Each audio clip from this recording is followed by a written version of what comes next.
Me he invitado. Aquí tengo algunos exalumnos míos de la Universidad del Atlántico, de la maestría, aquí los tengo. Pablo, Álvaro, no sé quién más esté por ahí.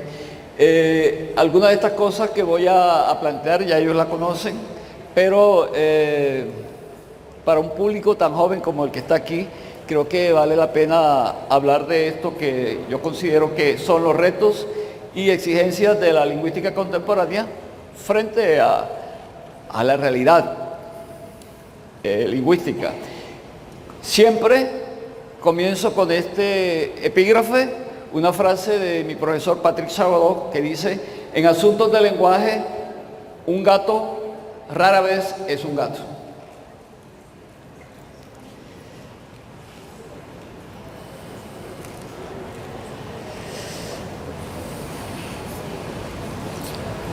Bueno, de acuerdo con Ferdinand de Saussure, la lengua es un conjunto de convenciones necesarias adoptadas por el cuerpo social para permitir el uso de la facultad del lenguaje en los individuos. La facultad del lenguaje es un hecho distinto de la lengua, pero que no puede ejercerse sin ella. Por habla se designa el acto del individuo que realiza su facultad por medio de esa convención social que es la lengua. En el habla existe la idea de la realización de lo que es permitido por la convención social.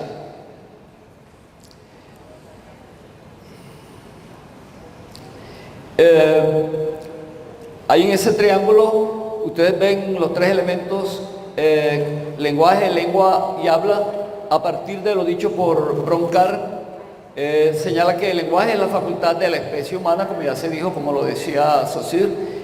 Y después dice que la lengua es la forma particular que adquiere el lenguaje en una comunidad social determinada, mientras que el habla es el comportamiento del individuo, el comportamiento individual que pone en práctica un individuo frente a su lengua. He querido representar esa relación a través de esa figura en donde aparece, ahí no se alcanza a ver, dice lenguaje, lengua y habla. Esos tres elementos están relacionados de tal forma que es difícil poder separarlos. Sin embargo, hay gente que se queda en el nivel de la lengua o en el nivel del habla, y otras personas, como los filósofos, insisten en lo del lenguaje como una abstracción. Saussure planteó algunas dicotomías que ustedes seguramente conocen, no voy a insistir en ello, solamente las menciono. Lengua, habla, que tiene que ver con lo anterior; individuo, sociedad; sincronía, diacronía; sintagma, paradigma; significante, significado; lengua escrita, lengua hablada. De esa dicotomía me llama la atención esta última, y quiero señalar que uno de los problemas que enfrentamos los profesores en todos los niveles de la escolaridad es lograr una escritura aceptable por parte de los alumnos, e igualmente lograr un lenguaje hablado eficiente. No sé aquí en esta universidad cómo se den las cosas, pero la experiencia que tengo en Barranquilla, en la Universidad del Atlántico, es que hay un divorcio terrible entre estos dos estamentos: lengua escrita, lengua hablada. Y precisamente el reto que señalo tiene que ver con cómo enfrentar eso, cómo enfrentar esa dicotomía real aquí, ¿no? Hablemos de las distintas actitudes frente a los hechos del lenguaje. En un libro mío sobre análisis del discurso señalo que la mayoría de los estudios y teorías sobre el lenguaje no han hecho más que insistir en la errónea actitud de centrarse exclusivamente en los aspectos lingüísticos de la comunicación humana, desconociendo que un acto de lenguaje no es más que una totalidad semiótica de la que participan en igual o mayor grado tanto lo verbal como lo mismo gestual, lo icónico y demás aspectos de carácter símbolo. Esto es un elemento que hay que tener en cuenta y sobre todo para ver qué se hace en el salón de clases frente a las cosas que no participan de la lengua y que entran en la comunicación. Kerber-Arechioni, una lingüista francesa, ha señalado que la lingüística estuvo ligada durante muchos años al principio de inmanencia. Textualmente dice que afirma la posibilidad y la necesidad metodológica de estudiar la lengua en sí misma y por ella misma, descartando radicalmente lo extralingüístico. Afortunadamente eso se ha superado y ya no se ve un acto de comunicación solo como la realización de signos lingüísticos. La misma Kerber-Arechioni señala textualmente lo siguiente: en ciertos casos es imposible describir adecuadamente los comportamientos verbales sin tener en cuenta su contexto no verbal. Dicho más generalmente, no se puede estudiar el sentido sin estudiar su correlato, el referente. No se puede analizar la competencia lingüística dejando de lado la competencia ideológica sobre la que se articula. No se puede describir un mensaje sin tener en cuenta el contexto en el que se inserta y los efectos que pretende obtener. La perspectiva inmanente, ese horizonte metodológico hacia el cual la lingüística se ha esforzado por acercarse asintóticamente, parece hoy más reductora que productiva. Hoy en día la actitud más rentable en lingüística no es el ascetismo heroico, sino una audaz apertura a las disciplinas emparentadas. Eso lo dijo ella en la penúltima década del siglo pasado, en la década del 80. No sé qué tanto se ha dejado de lado esta actitud que busca solamente describir los hechos del lenguaje a partir de lo lingüístico.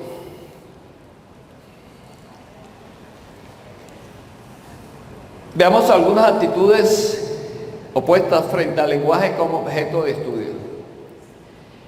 Una primera actitud lo ve como un objeto transparente que, por ser producto de una relación comunicativa neutra establecida entre un emisor y un receptor, agota su significación en sí mismo.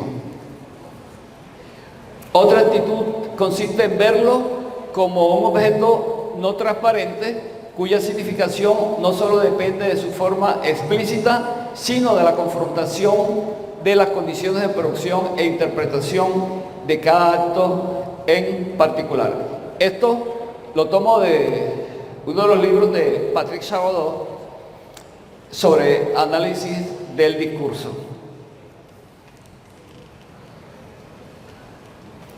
De acuerdo con lo anterior, es necesario decir que esa naturaleza compleja, naturaleza sísmica compleja del lenguaje obliga a tener que explicarlo a partir de lo dicho por otras disciplinas, además de la lingüística. Por ejemplo, hay que pensar en la relación que se establece entre el lenguaje, el pensamiento y la cultura, como se acaba de mostrar en la anterior ponencia. Y para ver esa relación compleja es necesario acudir a disciplinas como la antropología lingüística, la etnografía de la comunicación, la sociolingüística interaccional, etc.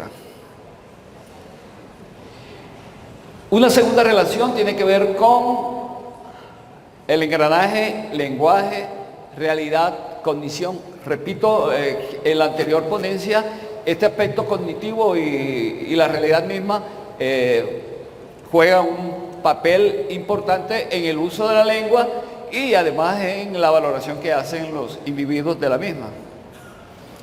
Tercera relación, lenguaje-acción. ¿Por qué es importante esta relación? Precisamente porque, de acuerdo con la teoría de los actos de habla, que surge de la filosofía, hablar no solo es hacer eso, hablar o usar la lengua, sino ejercer una acción o hacer una acción. Y de eso hablan la retórica clásica, la pragmática, la teoría de la enunciación, la lingüística funcional. Y obviamente no podemos dejar de relacionar el lenguaje como facultad para la comunicación con el sistema lingüístico, es decir, con la lengua y con los otros sistemas de signos, es decir, con la semiótica, etc. Y allí entra, por supuesto, la lingüística general, pero la lingüística textual, la lingüística funcional, etc.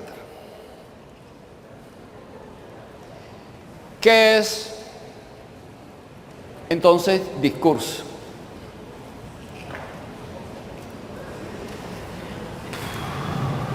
De Calzamiglia y Tuzón,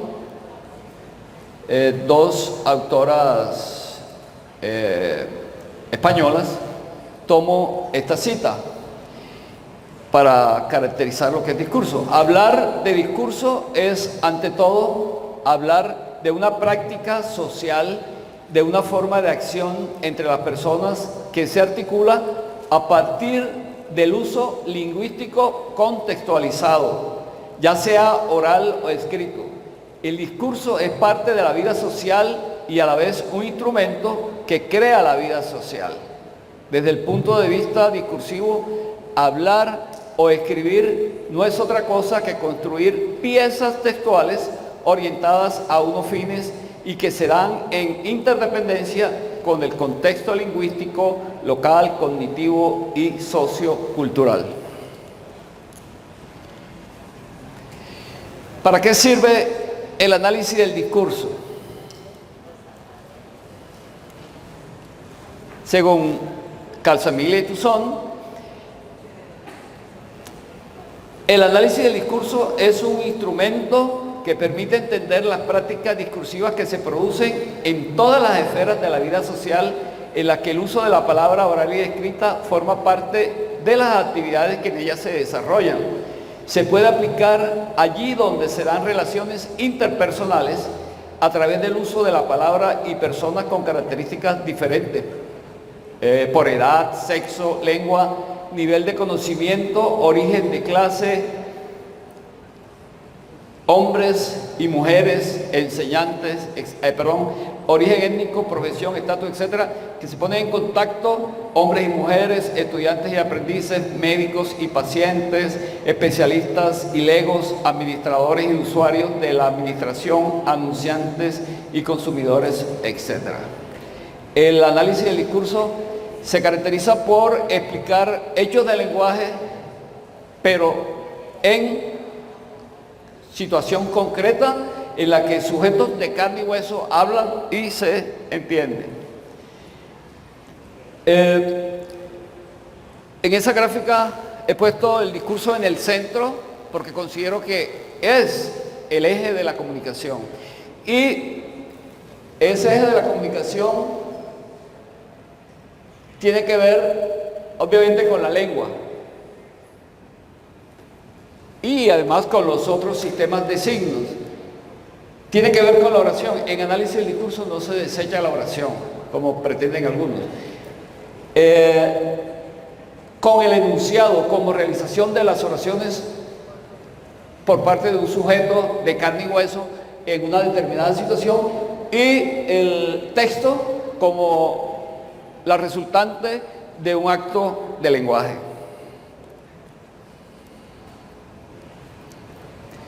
¿Cuáles son las características más importantes de los fenómenos discursivos, de los discursos? Después de esto vendrán unos ejemplos sobre los cuales podré volver a hablar de estas Características. Una primera característica señalada por Dominique Maguenot dice que el discurso supone una organización transoracional.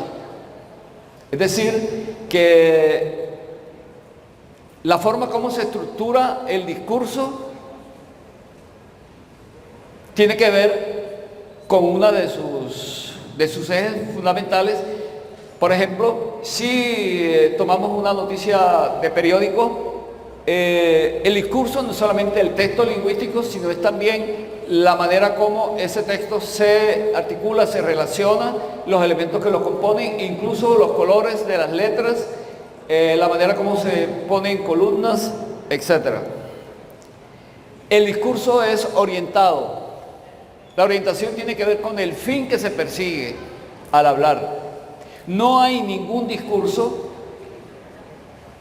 producido por un sujeto que pueda estar alejado de esto. Es decir, nadie puede decir, yo dije eso sin saber lo que decía o sin saber para qué lo decía. Eso lo oímos, por supuesto, pero es falso. La gente después que dice algo se puede arrepentir, entonces dice, no sé por qué lo dije, se me salió, pero eso no. Y si tomamos, por ejemplo, los chismes, sabemos que la gente dice, a mí no me lo crean, pero dicen que. Yo no quiero hablar mal de nadie, pero dicen que. Bueno, ahí hay una orientación clara. ¿Por qué decir eso si no se tiene seguridad, etcétera? Se está persiguiendo un objetivo. El discurso es una forma de acción. Hablamos y con ello estamos haciendo cosas como amenazar, sugerir, ordenar, etc. No hay ningún texto que se produzca y que no ejerza una acción o que no sea una acción. Ahora vamos a ver los ejemplos. El discurso es interactivo. Es interactivo en la medida en que el sujeto que habla está haciendo una acción, pero al mismo tiempo está haciendo una acción sobre el otro, y ese otro va a tener que entender, y ya eso es una acción que se va a manifestar cuando ese otro responde, dice algo. Entonces allí se configura la interactividad discursiva. El discurso es contextualizado, como ya se vio en algunas de las citas anteriores. No se puede entender un texto por fuera de una situación de comunicación. Si pretendemos hacer eso, vamos a entender mal o no vamos a entender. Repito, ahora vienen los ejemplos. El discurso es tomado a cargo. Significa que cada vez que alguien habla y dice algo, se hace responsable de lo que está diciendo, así no sea él la fuente de lo que está diciendo. Por ejemplo, cuando se cita algo, o en el caso ese de los chismes, dicen que uno es responsable de lo que dice, tiene que serlo. El discurso está regido por normas. Ningún discurso se puede producir solo, y ninguna persona puede producir un discurso sin tener en cuenta las normas que rigen el tipo de discurso al cual pertenece ese que está produciendo. Por ejemplo, hacer una carta. Bueno, no sé cuántos de los que están aquí han escrito cartas. Por ejemplo, una carta amorosa. Yo creo que ya eso no existe. Cartas amorosas, por ejemplo, entre los jóvenes creo que no sería un género muy usado. Pero sea lo que sea, quien va a escribir una carta amorosa debe regirse por normas.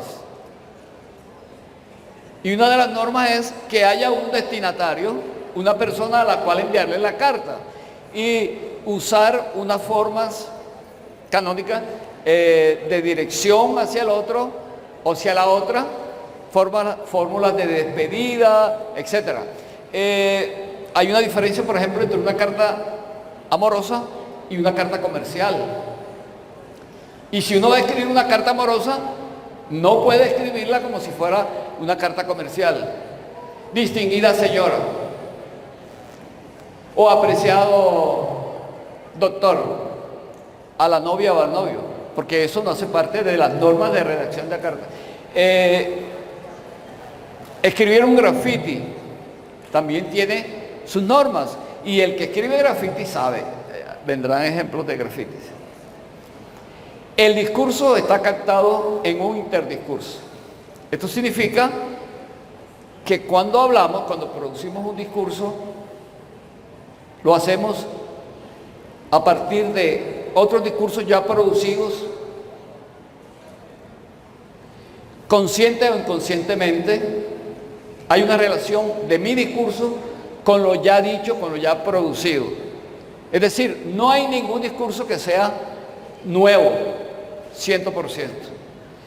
Hablar implica basarse en los discursos ya dichos.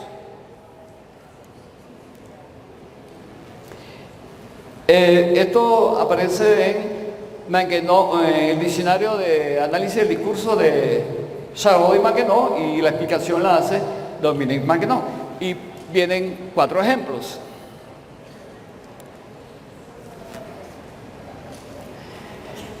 Allí dice: el pueblo duerme, los políticos roban, los medios mienten, hay un signo igual y no pasa nada.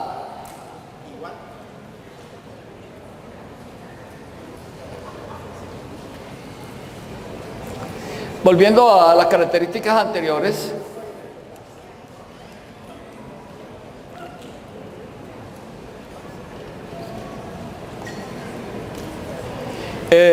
discurso es una organización transoracional.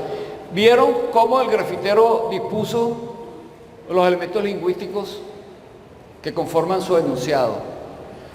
Puso 2 columnas, escribió en 2 columnas, y en la mitad puso el signo de igualdad. Eso es una organización transoracional.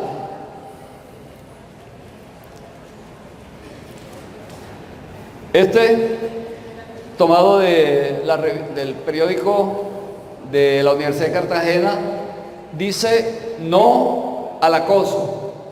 Si te discriminan o eres víctima de violencia física o verbal, denuncia. Y aquí debajo, Universidad de Cartagena.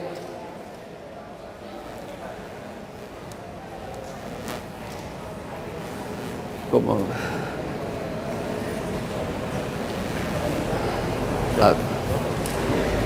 Iba atrás. No.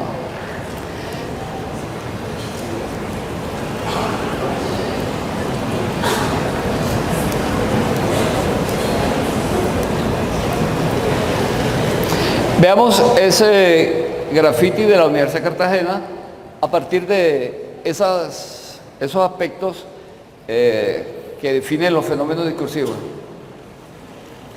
Veamos el segundo. El discurso es orientado.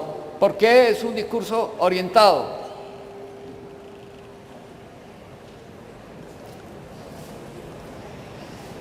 ¿Por qué es una forma de acción? ¿Por qué es interactivo? ¿Por qué está contextualizado? ¿Por qué es tomado a cargo? ¿Por qué está regido por normas? ¿Por qué hace parte de un interdiscurso? La orientación tiene que ver con el objetivo. ¿Por qué poner en la página de un periódico universitario un texto de esa naturaleza? ¿Qué persigue? ¿Qué persigue la universidad? Ahí no dice ningún nombre de persona, está la institución. ¿Qué acción se está realizando al decir eso? Hay una acción allí, ¿no? ¿Cuál creen que es?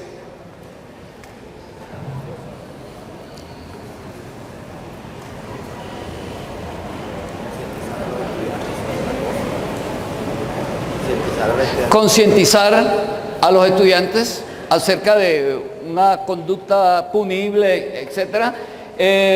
¿Por qué es interactivo? Porque al persuadir a la gente de asumir una actitud lo están llevando a que asuma esa actitud, y eso sería la interactividad. Y contextualizado, pues aparece en la universidad, el periódico de la Universidad de Cartagena, quiere decir que en la Universidad de Cartagena debe haber, como en todas las universidades, no sé si aquí, casos de acoso. Y entonces los que leen eso deben relacionar con su situación. Y tomado a cargo, bueno, los responsables de la publicación toman a cargo su discurso y ellos son los responsables del mismo. Y lo de las normas.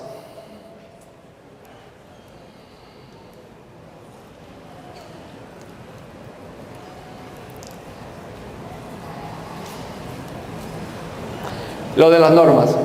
Las normas pasan también por lo gráfico. La elaboración de un afiche o de un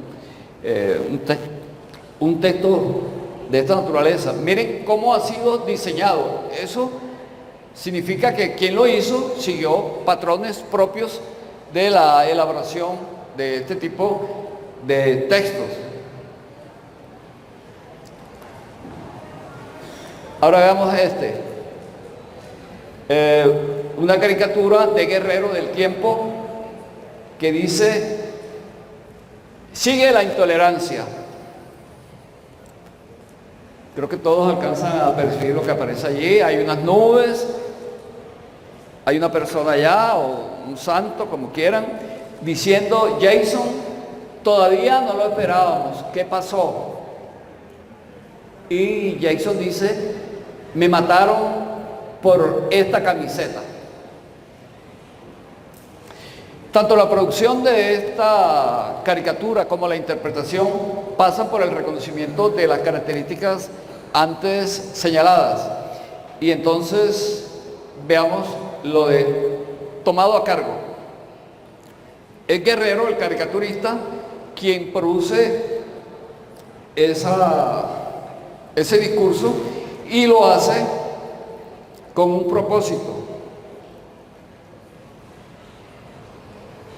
sentar su voz de protesta frente a los crímenes, los asesinatos de fanáticos por causas deportivas. ¿Y hacia dónde quiere llevar al otro? ¿A qué acción?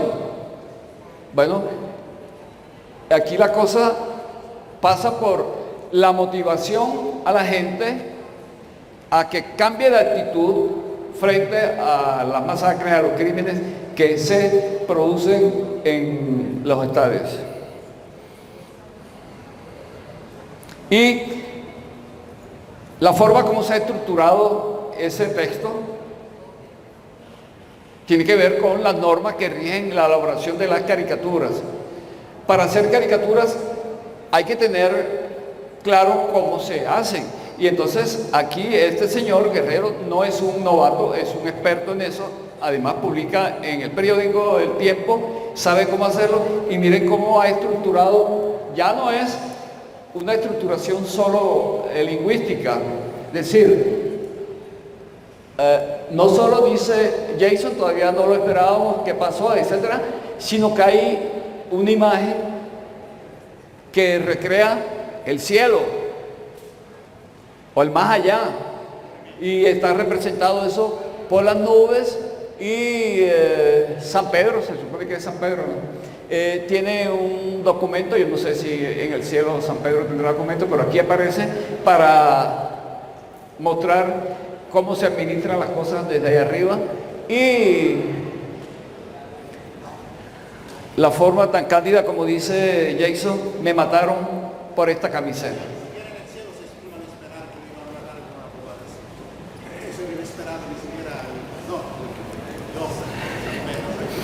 Sí, aquí no es tanto que haya llegado sin que lo estén esperando, o que haya llegado cuando no lo estaban esperando, sino que han matado a una persona por una camiseta. Y entonces es una denuncia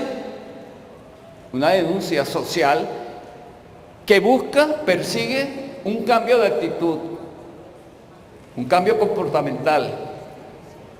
Y no solamente en el estadio, supongo que ahora en época de elecciones habrá agresiones por pertenecer a un partido o votar por una persona. Bueno, estos dos textos aparecen en un recinto como este de la Universidad del Atlántico. Prohibido masticar chicle. Y entonces está un círculo, hay una cara y un globo producido con el chicle. Y la barra que indica no, negación. Y debajo aparece un cigarrillo y también la barra no. Un vaso también con la barra y como una hamburguesa. Y Universidad del Atlántico, Centro Cultural. Entonces fíjense las características discursivas que mencionaba antes, cómo aparecen allí. Incluso, insisto en hacia dónde está dirigido el texto. Si aparece en la Universidad del Atlántico, en el centro de eventos, es obvio que tiene que ver directamente con los estudiantes, no tiene que ver con los estudiantes de la Universidad Popular del Cesar, sino con eso. Y la institución quiere decirle a la gente que deben asumir un determinado comportamiento o que no deben asumir un determinado comportamiento, como esos que están allí, que son muy reiterados. El análisis del discurso es, según Bolívar, lo siguiente. Adriana Bolívar es una profesora venezolana, experta en análisis crítico del discurso, fue creadora de la ALED, la Asociación Latinoamericana de Estudios del Discurso. No sé si ha estado aquí ¿no? Pero recorre bastante Colombia. Ella dice, el análisis del discurso va más allá de ser y resalta de una técnica o un método para estudiar la comunicación humana, porque hemos vislumbrado que existe una amplia variedad de teorías y métodos en las ciencias sociales y en la lingüística. En consecuencia, la primera tarea es ubicarse en este campo de conocimiento para tener una idea más clara de lo que se quiere hacer, por qué y para qué. Porque de otro modo se estarían desconociendo los avances de esta disciplina y los debates epistemológicos que se dan en su seno. Y añade, se hace evidente el papel central del lenguaje en las investigaciones sobre el discurso porque, aunque los intereses de los filósofos, psicólogos, sociólogos, comunicadores sociales, historiadores, antropólogos y otros interesados en la comunicación humana, como se vio antes, puedan ser diferentes, ninguno puede prescindir de los textos y del habla para explicar los problemas que estudia. Es por esta razón que la contribución de los lingüistas se hace fundamental para comprender e interpretar mejor los problemas sociales, cognitivos y culturales. Entonces relaciono eso con el título de esta presentación. Retos. Aquí hay profesores de lengua y hay estudiantes de lengua. Se llama lengua aquí. ¿Cómo hace un profesor para que sus estudiantes escriban y para que sus estudiantes hablen? Y más aún, ¿cómo hace el profesor para evaluar eso que sus estudiantes escriben y hablan? ¿Con qué herramientas? Además, ¿quieren los estudiantes escribir y hablar? ¿Y están en capacidad de hacerlo? ¿Cómo lo hacen? Mire, yo he enfrentado a algunos estudiantes míos que en clase sacan el teléfono. Bueno, no lo sacan, lo tienen siempre en la mano. y toman fotos a una diapositiva o algo que uno escribe en el tablero. Y después cuando tienen que hacer trabajo de grupo, nadie tiene nada, no tiene un papel, no tiene un lápiz. Y uno dice, ¿y qué están haciendo? Estamos analizando, profesor. ¿Y dónde está? No, está aquí. ¿Aquí dónde? Se ha perdido el deseo de escribir. Y si se pierde el deseo de escribir, ¿Aló?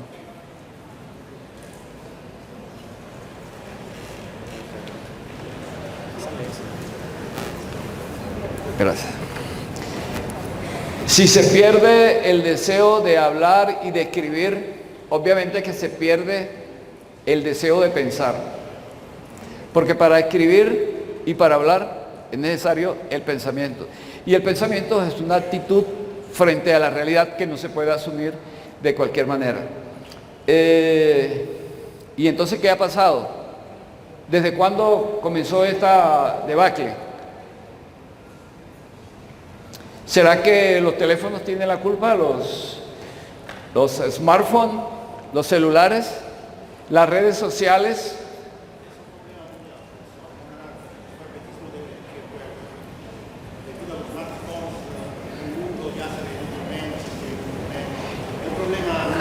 Sí, es un problema mundial, no es un problema de aquí, de esta universidad, ni de Colombia, pero hay que ver qué hacer.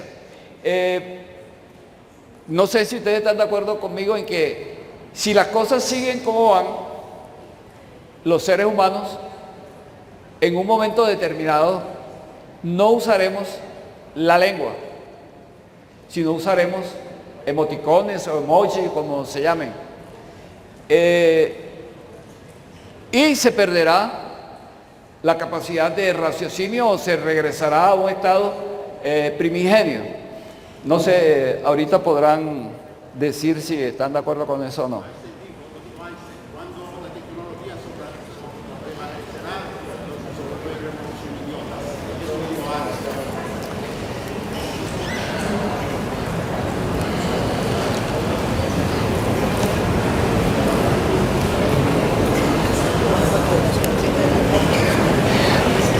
Bueno, aquí presento a continuación unos postulados de base de lo que es el análisis semiolingüístico del curso que hago a partir de las teorías y los métodos de Patrick Chagodeau. Chagodeau plantea que el lenguaje no es un objeto en sí independiente de la realidad psicosocial. Como ya dije, no es posible que uno produzca discursos por fuera de la realidad en la que vive, en la que actúa, en la que está. Y esa realidad es tanto individual como colectiva. Si yo estoy hablando aquí, lo hago no solamente como Julio Escamilla, sino como una persona que es profesor, es investigador y le está hablando a unos estudiantes de una universidad y unos profesores de una universidad concreta. Y entonces, esto no surge de la nada. Lo que estoy diciendo no surge de la nada. Y entonces el segundo postulado que señala Chagodeau es que el lenguaje tiene una doble dimensión, explícita e implícita, que depende de las prácticas sociales de una comunidad determinada, y estas prácticas pueden ser de carácter convencional, circunstancial y sociocultural. Nosotros sabemos cómo actuar porque hemos aprendido a hacerlo como seres sociales. Si a uno le dicen buenos días, ¿qué hace? Responde buenos días, porque eso está convenido. Ahora pregunto si eso se está haciendo.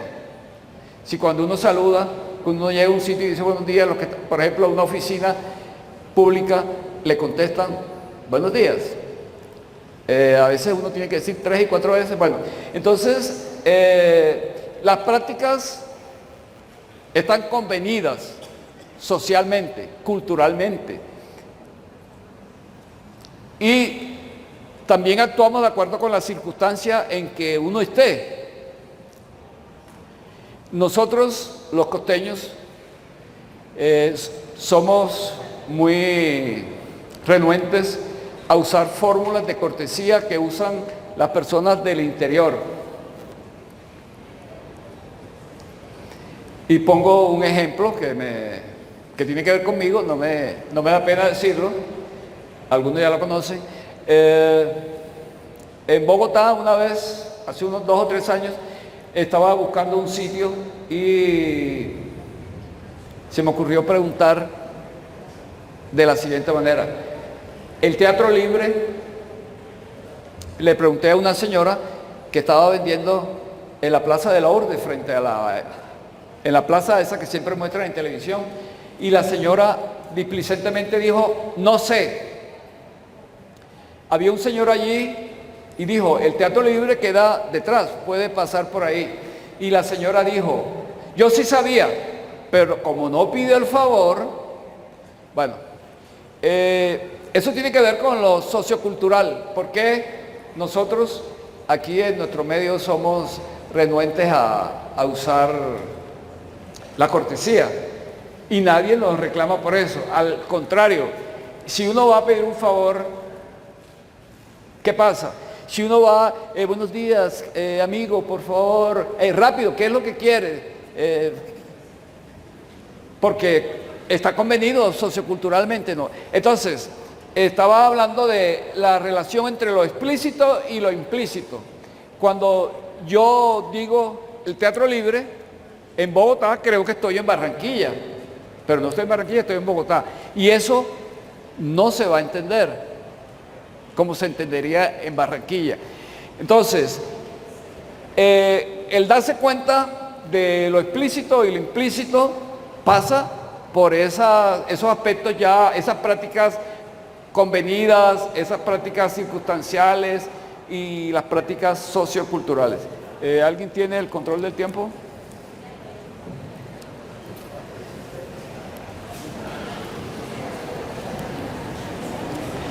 Bueno, sigo. Está hablando de la relación entre lo explícito y lo implícito como componentes de la significación.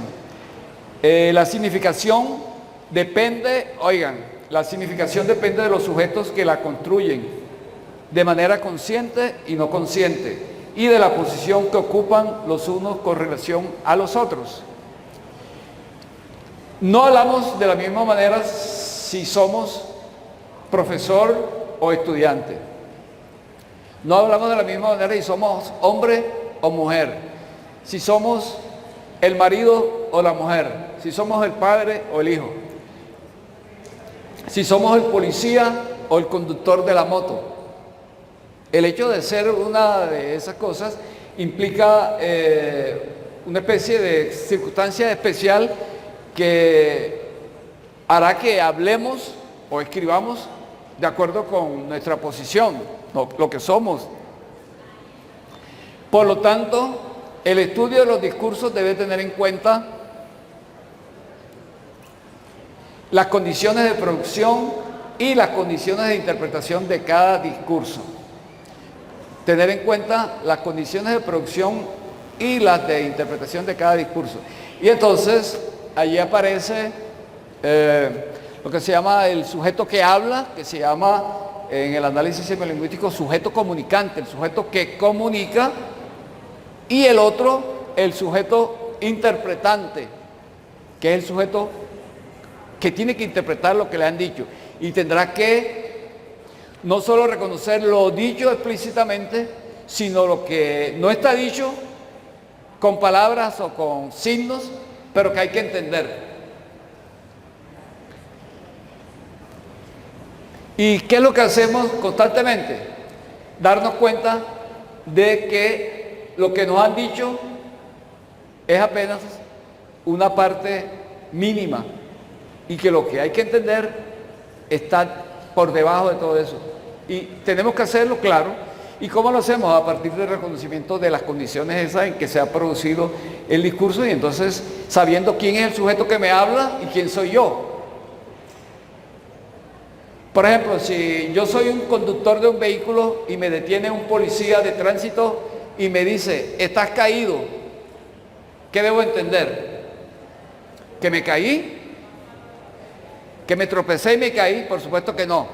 Entonces, ¿qué es lo que me quiere decir el policía? Bueno, circunstancias de producción del discurso. ¿Dónde se produce eso?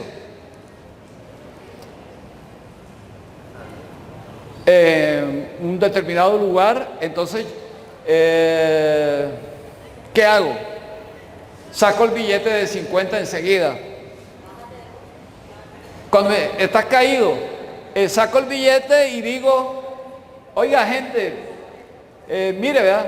Y él no me ha dicho que le dé ningún billete, pero ese enunciado no puede significar lástima, deseo de ayudarme, sino sencillamente hacerme ver que debo contribuir a la causa económica del policía y dar un determinado billete.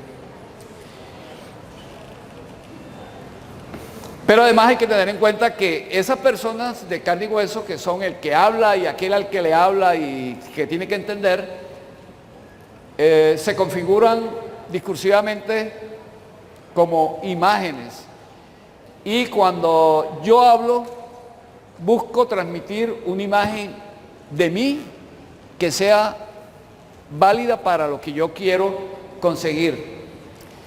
Y entonces piensen en un hombre que quiere enamorar a una mujer.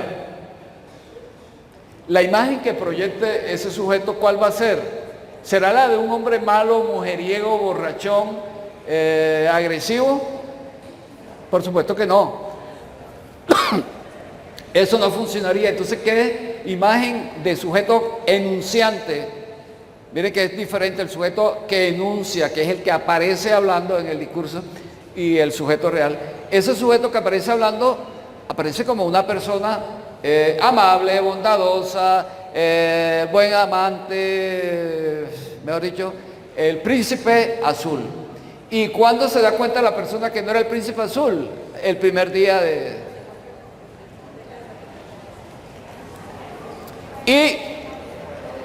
Y también está lo otro, la imagen que se proyecta del interlocutor. Hablarle a alguien, como en el caso que me sucedió en Bogotá, es proyectar una imagen de la otra persona. Y la otra persona no siempre va a aceptar que uno la presente así. Por ejemplo, la señora no aceptó que yo la presentara prácticamente como mi súbdita y me dice que no, sencillamente por eso, porque se sintió lastimada. Y por el contrario, uno puede crear una imagen como adulador de la otra persona para conseguir lo que quiere. Por ejemplo, prestar plata, ¿qué significa? Tener que mostrarse de manera noble, como una persona responsable, y ver a la otra persona como una persona de buenos sentimientos, capaz de ayudar, ¿verdad? Pero una cosa es lo que yo piense cuando hable. Fulanito de tal, mira, estoy en una necesidad, tú eres mi único amigo, yo sé que tú no me vas a dejar aquí en esta situación, entonces tú me podrías tal cosa. ¿Qué imagen proyecto del otro? La de persona consciente, ¿cómo se dice? Bondadosa, que va a ayudar, pero la persona puede decir, estás perdido, yo no tengo plata, busca otro. En ese caso, la imagen que yo proyecté de mi interlocutor es contradicha por la persona misma, ¿no? Bueno, rápidamente pongo ese cuadro para decir lo siguiente. Aquí está el sujeto comunicante de que hablaba y el sujeto interpretante y las imágenes de este comunicante, que es el enunciante, que es una imagen discursiva, y la imagen del otro, del interpretante, que es la imagen de destinatario. Bueno, el sujeto que habla es este, y este es el sujeto al que se le habla, pero es el sujeto comunicante el que tiene una intención determinada, tiene un proyecto discursivo que tiene que ver con lo que sea, con amenazar, con solicitar, con calificar y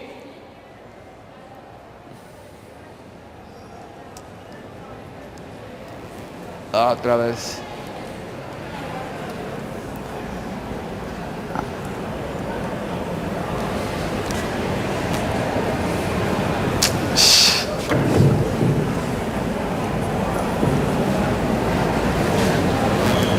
De acuerdo con el proyecto discursivo, el sujeto que habla va a producir su discurso. Sin proyecto discursivo, sin intención comunicativa, no hay discurso posible.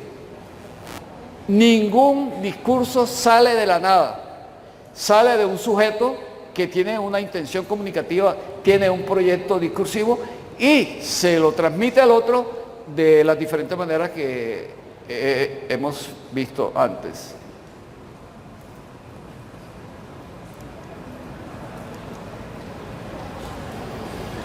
¿Cuáles son las nuevas realidades discursivas que estamos enfrentando en estos momentos? Bueno, están los discursos tradicionales,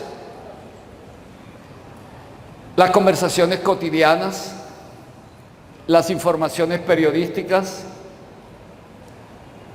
¿Qué tanta información periodística ve la gente joven? Lee la gente joven. ¿Cuántas personas de los jóvenes leen periódicos? Ha levantado dos la mano.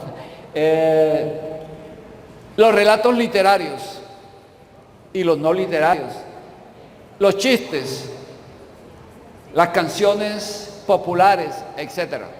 Bueno, yo soy autor con otros dos integrantes del Círculo de Análisis del Discurso de la Universidad del Atlántico Cádiz, de un libro sobre la canción vallenata como acto discursivo, que se hizo ya como hace 15 años y estuvo basado en el análisis de 100 canciones de diferentes compositores, diferentes épocas. Cuando hablo de canciones populares, me refiero como objeto de estudio discursivo, me refiero a la posibilidad que tenemos, los que tenemos clases de español, de análisis del discurso, de trabajar con los amantes de la canción popular, por ejemplo, para ver qué tanta información recuperan los estudiantes, qué tanta implicitación sacan. No conozco la canción vallenata contemporánea y no sé si aquí los profesores trabajan eso o si los estudiantes trabajan eso. Es sencillamente una pregunta. Pero hacerlo implicaría reconocer no solo los versos que se repiten constantemente, que es lo que mucha gente hace, sino saber intenciones. ¿Con qué intención un compositor escribe una canción? ¿Por qué la gente ni siquiera se preocupa por saber quién hizo la canción? Pongo el caso de una canción que cantaba Diomedes Díaz de La Plata. La gente decía, como dice Diomedes, y resulta que Diomedes no dice eso. Eso lo dice el compositor de la canción, que era Calixto Ochoa. Y entonces, ¿qué pasa? La gente ni siquiera se da cuenta de que ese es un discurso repetido, es decir, un discurso citado. ¿Eso es interesante conocerlo? Pues sí. Si no, vamos a llegar a la situación actual en la que muchas personas, sin darse cuenta de lo que dice un texto, lo reenvían. ¿Cuántas personas analizan el contenido, el alcance de un meme, por ejemplo, de un texto que le llegó? Le parece gracioso y enseguida le da enviar a todos. Y el que lo recibe hace lo mismo. Y después se da cuenta uno de que ese discurso es falso, lo que se llaman fake news, etcétera. Entonces hay que prestarle atención a esa cosa. Y las nuevas formas discursivas son las de las redes sociales, ¿no? Como Facebook, Twitter, WhatsApp, correo electrónico, que es otra cosa, no son redes sociales, pero son formas discursivas electrónicas. Los memes, los blogs, etcétera. Yo creo que esto tiene que ser parte de los elementos que se estudien en clases de lengua.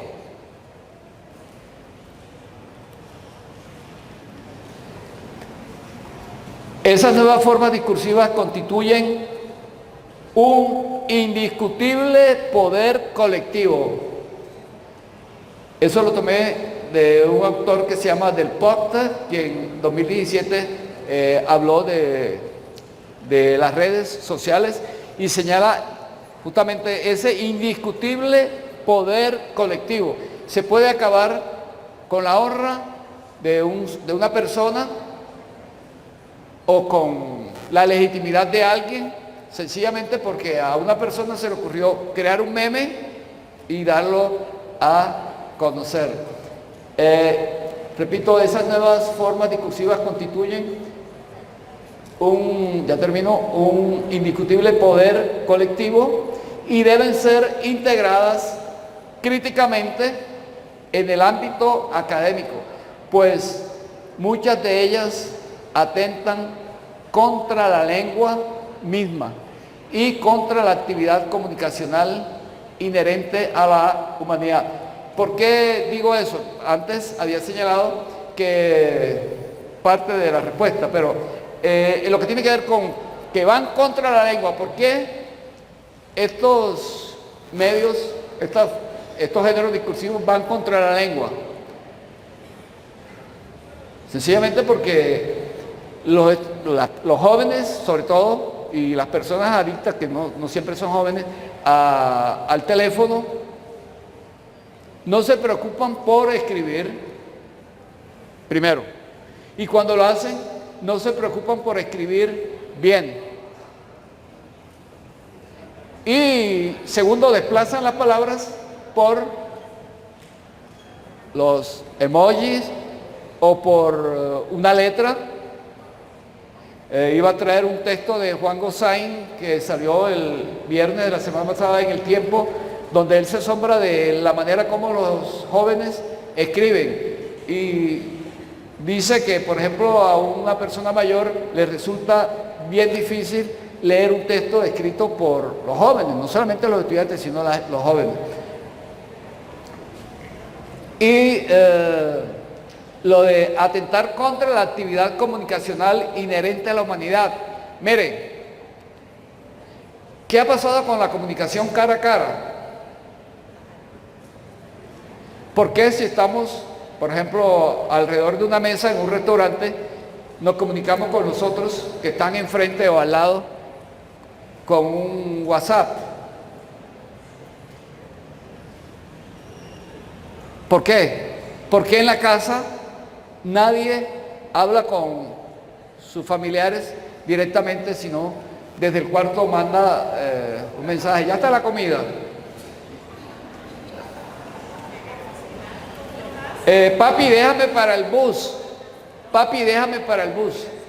Entonces, si las cosas siguen así, la humanidad va a perder el derecho a la palabra.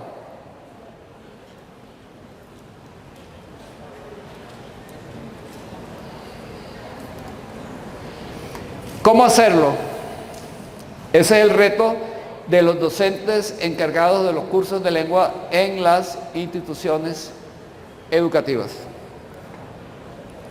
Muchas gracias por su atención.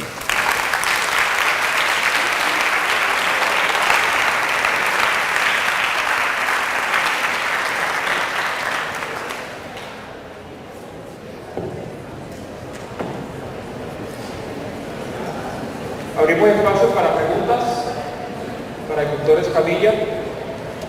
¿Alguna inquietud en cuanto a su conferencia?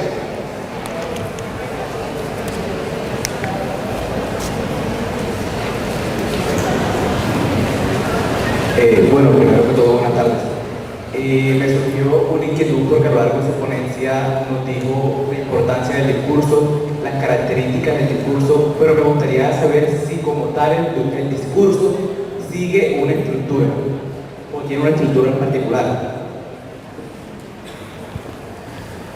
Bueno, yo señalé varias características. Hay que ver cada discurso en particular para señalar cómo está constituido.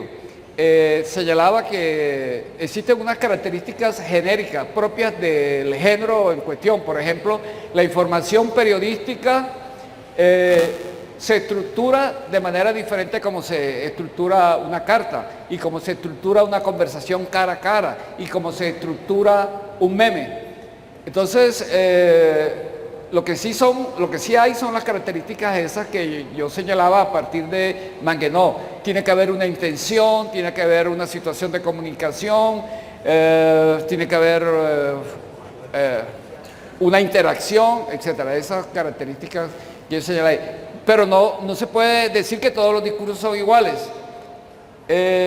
Por ejemplo, lo del graffiti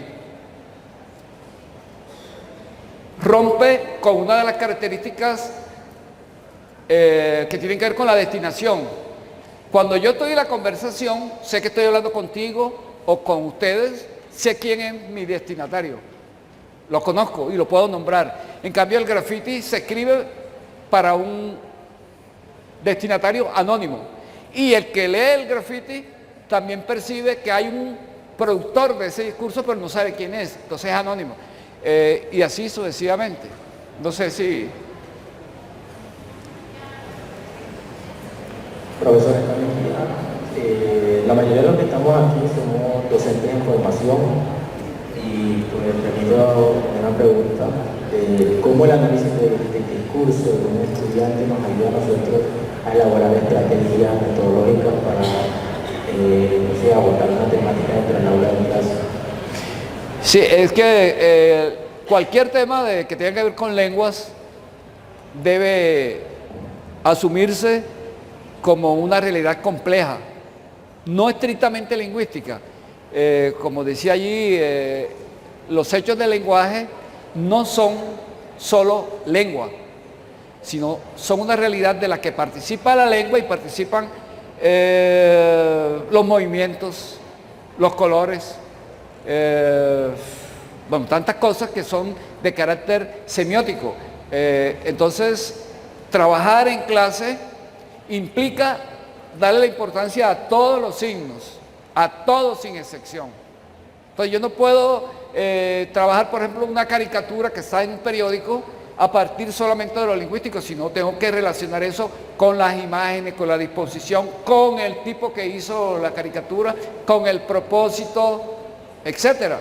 Y entonces, de pronto, ¿qué es lo que hay que hacer? ¿Qué actividades hay que hacer? Eso depende de la situación concreta en la que se esté. No se puede trabajar con niños, por ejemplo, lo discursivo de la misma manera como se podría trabajar con estudiantes universitarios. Yo quisiera preguntar algo, tal vez, me pareció interesante cuando usted estaba abordando la parte de las nuevas formas discursivas, y me pareció un ejemplo que había que resaltar, y creo que es uno de los que más se acoge a lo que quería preguntar, y son los memes. Una de las características que usted mencionó acerca de las nuevas formas discursivas era que de alguna forma transgredían a la lengua, o como que la cambiaban de cierta forma negativa. Y mi pregunta es, ¿usted considera eso realmente, o de verdad debería concebir las nuevas formas discursivas como los memes como una nueva forma de concebir el lenguaje, de una forma distinta? No, a ver, de pronto no fui suficientemente explícito. Los géneros discursivos nuevos existen y uno no puede hacer nada contra ellos. Es más, en la maestría de lingüística tengo 2 estudiantes bajo mi dirección que están haciendo estudios de memes. Lo que digo es que la forma como algunas personas asumen la lectura de los memes y el reenvío de los mismos es contraproducente. Por el contenido, por ejemplo, a nadie se le ocurre verificar si lo que dice el meme o el texto en cuestión sea cierto, si eso va a ofender a la gente, si es agresivo, etc. Entonces, son géneros válidos, lo mismo que sucede en la música. Uno no puede decir, la música, ¿cómo se llama la música nueva? ¿Cómo? No, en general la música, sí, pero como urbano, el género urbano es malo, no se puede decir eso.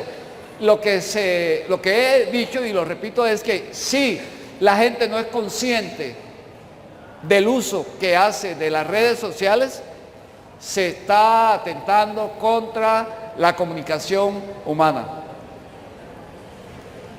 Bueno, yo tengo acá algo que me llamó mucho la atención es cuando usted hace referencia a lo que dice que el ser humano va a llegar a tal punto de dejar de usar el lenguaje. Me puso a pensar demasiado porque a lo largo de las diferentes asignaturas que yo he visto como docente en lenguaje, he podido analizar que el ser humano, aunque trate de expresar, como usted decía, a través de los emoticones, los sentimientos, creo que nunca va a ser una representación completa de todo. Porque las emociones de los seres humanos creo que abarcan demasiadas cosas y es un ámbito muy grande. Por lo que creo que un meme o tal vez un emoticón no representaría totalmente una emoción. Y yo creo que también para que el ser humano llegue a perder el lenguaje tendría que robotizarse. Y creo que de nosotros, de ser unos seres humanos pensantes y de tener diferentes puntos de vista frente al mundo que percibimos nos rodea, llegar a ser robotizado es como que algo un poco o no tan cercano a lo que sería ser humano y la robotización. Bueno, este ejemplo lo puse después del agradecimiento por si era necesario usarlo. Es un texto que yo puse en Facebook, ya casi no utilizo Facebook, y se van a dar cuenta por qué. Yo puse, entre comillas, si América Latina le pusiera a la educación la mitad del entusiasmo que le pone al fútbol, los resultados serían muy diferentes. Y citaba eso de Jamil Salmi, consultor internacional en educación superior, eso lo tomé de una publicación en portugués. Al poner eso en Facebook, ¿qué esperaba? Que la gente reaccionara y dijera sí o no. Entonces, frente a textos como estos, la gente no hace nada. Y no es que quisiera que pusieran like o me gusta, sino que dijeran algo. Y eso mismo se hace en la clase. Si uno pone un texto como ese a los estudiantes para que hablen, no. Pero si la cosa es sobre un tema fácil, etcétera, sí se puede hacer. Entonces, el raciocinio se puede atrofiar. Si la gente no piensa, si la gente no usa la lengua y los signos como debe ser, terminaremos, y no lo digo yo, lo dicen expertos en lenguaje que señalan que la tendencia es a usar menos el lenguaje articulado y más los emoticones. Buenas tardes, profesor. Si yo quisiera comentar la Pascual Bachica, docente de inglés de la facultad. Yo quisiera comentar, por un lado es cierto que hoy en día las redes sociales dan la posibilidad a cualquiera de expresar su opinión. Humberto Eco dijo, las redes sociales han dado la posibilidad de expresarse en cualquier idioma. Eso tal vez por un lado sea cierto, ¿no? Ahora yo no me quiero seguramente meter al nivel de Humberto Eco, no sé nadie. Sin embargo, reputo que las redes sociales, el aspecto positivo es que nos han dado la posibilidad mucho más democrática de expresar, cualquier persona puede expresar su opinión, discutible, buena, justa o equivocada que sea. Eso no se podía hacer hasta cuando existía la televisión, porque el político hablaba en la televisión, decía cualquier cosa y ninguno no había la posibilidad de contrastarlo. Ahora, si sea Trump dice algo que no es justo, el último bobo del planeta Tierra lo puede contradecir. Entonces, eso en este aspecto es un aspecto muy democrático de la expresión, de la libre expresión, que yo comparto. comparto. Sin embargo, hablando del tema de la fake news, cuidado con lo que se comparte, con lo que no se comparte, los memes que son sí ciertos, los memes que son mentiras, fake news. Acerca del tema de la fake news, yo digo que observo a nivel internacional que ojo con cuáles son de verdad la fake news, la noticia falsa y la noticia cierta. Y sobre todo, ¿quién decide cuáles son las fake news y cuáles no son fake news? Porque hemos visto que a nivel internacional muchos gobiernos tienen la tendencia, en los últimos días han hecho una censura de las redes sociales, de Facebook en particular. Muchas páginas fueron censuradas porque detrás de la afirmación dicen no, son fake news. Ahora yo me pregunto cuál podrá ser el peligro que uno, cuando no le gusta una opinión contraria, política, religiosa, que tal que uno simplemente se limita a decir fake news. Entonces eso se ha vuelto como un arma para reducir a una opinión adversa, contraria, que no le gusta. Yo creo que el verdadero tema del tercer milenio es quién controlará el fluir de la información, que hoy en día es incontrolable gracias a las redes sociales, gracias o desafortunadamente de las redes sociales. Y el tema, según mi opinión, en las próximas décadas el verdadero tema será quién controla la información, quién controlará quién controla la información. O sea, el tema será un manejo honesto y correcto de la información, no finalizado a alcanzar unos logros de grupos de intereses particulares, que pueden ser gobiernos, lobbies internacionales, poderes llamados fuertes, ¿no? Entonces el tema es quién dice lo que es justo que se puede decir y quién no. Una vez hemos pasado de la edad medieval cuando lo que decía la iglesia no se podía discutir, y el saber estaba en los monasterios. Ahora el saber se salió en los siglos siguientes, se salió de los monasterios, gracias a la prensa llegó a las personas, y ahora la última frontera, yo creo, gracias a las redes sociales, el saber se salió hasta de la academia. O sea, hoy en día realmente a veces el saber no está solo en la mano de la academia, porque cualquier persona con su smartphone se mete en Google y puede acceder a toda clase de conocimiento. Entonces realmente el saber ya se salió, yo diría que ya se salió de la academia. Entonces, ¿cómo se hace para controlarlo? ¿Cuál será ¿sí me entiendes? Sí, Eso es, bueno, hay un aspecto que no se puede negar, es la irracionalidad. La irracionalidad en algunas personas que usan las redes sociales. Miren, nosotros hicimos un trabajo de investigación sobre redes sociales a partir de un comentario, unas columnas que aparecieron en la revista Soho sobre odios regionales. No sé si conocen eso. La dirección de la revista Soho asignó a 4 periodistas de esa revista un tema específico. Alguien iba a hablar contra los costeños, otra persona iba a hablar contra los cachacos, otra contra los paisas y otra contra los caleños. Y a mí me llegó, precisamente por Facebook, una respuesta de un costeño contra un cachaco. Y eso fue hace como 12 años. Todavía hoy, si ustedes entran a la revista, aparecen personas mentando madre, insultando a los otros irracionalmente, sin saber qué es lo que está pasando, como si fuera un hecho actual. Lo que quiero decir es que la gente no se pone a pensar, a analizar, por eso hablaba de críticamente, qué es lo que va a decir y si vale la pena decirlo. Yo estoy de acuerdo sobre los fake news, pero se trata de los sujetos que usan el lenguaje. ¿Por qué usar el lenguaje? ¿Es válido? ¿Ibas a hablar? Buenas, yo quisiera participar haciendo un pequeño y sencillo enfoque y al final haciendo una pequeña pregunta.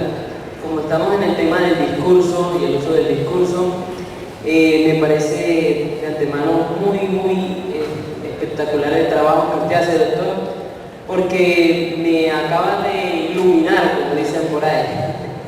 ¿Por qué iluminar? Porque nosotros como sociedad de individuos que pertenecemos a una sociedad en particular, tenemos el discurso y estamos influenciados por el discurso, lo que también se le denomina intertextualidad. Estamos rodeados de aquello que nos permite una influencia y es algo que no se ve ahora. Me parece algo muy importante resaltar algo que dijo uno del gran filósofo de la filosofía moderna, que es René, dijo: cogito ergo sum, pienso, luego existo. Quizás él se estaba refiriendo a la duda, pero mi enfoque es tomar esto como una simbología y decir: nosotros pensamos todo el tiempo, pero existimos cuando participamos en la sociedad. ¿Por medio de qué? Por medio del discurso. Entonces me parece muy fundamental que nosotros como sociedad utilicemos el discurso y aprendamos a hacer análisis del discurso. ¿Por qué? Para aprender a tener sagacidad en esta ola de fake news, lo que se ve del gobierno, tantas cosas que se dicen. Entonces mi pregunta para usted es: ¿cómo podemos nosotros como futuros docentes que vamos a formar alumnos, estudiantes en nuestro salón, prepararlos para que ellos puedan tener sagacidad al escuchar discursos falaces en medio de nuestra sociedad? Bueno, básicamente hay que trabajar sobre discursos auténticos que acabas de decir.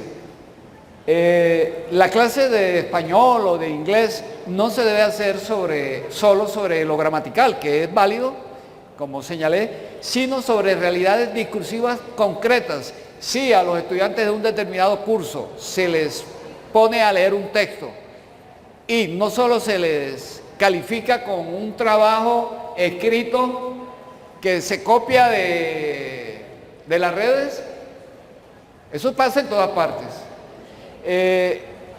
Los estudiantes pueden sacar 5, pero se trata de que el profesor haga, y eso es acción discursiva, que sus estudiantes lean críticamente y hablen racionalmente sobre lo que tienen que hablar y que bueno, no sé si eso pueda desaparecer fácilmente, el plagio. ¿Por qué se llega al plagio? ¿Quién plagia? El que no tiene ideas.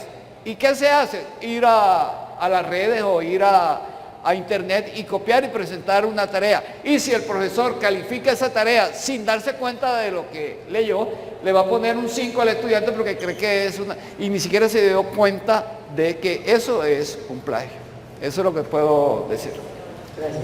Bueno, muchas gracias por su participación.